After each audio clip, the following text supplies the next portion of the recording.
Kodėl žmonės labai dažnai negali pilnai patirti meilės jausmą?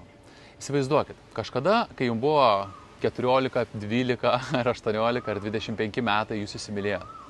Kažkas jūs įžeidė, įskaudino, paliko, galbūt kažką išdavė. Labai daug tokių istorijų ir žmonės užsidaro savo širdį. Įsivaizduokit, mūsų širdis pirmo įsimylėjimo metu, antro ar penkto visiškai atsidarė ir mes visiškai atidarėm save tokie, kokie esam. Mes buvom visiškai atviri, pasitikėjom žmogum, atidavėm visą save, tuo pačiu leisdami mylėti tą žmogų ir leisdami įeiti į vidų kito žmogaus jausmams. Tada, kai mūsų įskaudino, paliko, išdavė, kažkaip kitaip negražiai pasielgė, mes tą širdį uždarom. Natūraliai žmogus bando apsisaugoti, nes nebenori patirti daug skausmo ateityje, todėl nebeleidžia savo nei mylėti, nei įsimylėti, nei neleidžia savo būti mylimam. Nes meilės kiekis, pavadinkim taip metaforiškai, yra žymiai mažesnis. Jis negali į mus patekti per tas mažas skylutes, nes širdis uždaryta. Yra vos kelios skylutės ir mes leidžiam tik truputį biškį patirti meilės, nes bijom vėl būti įskaudinti.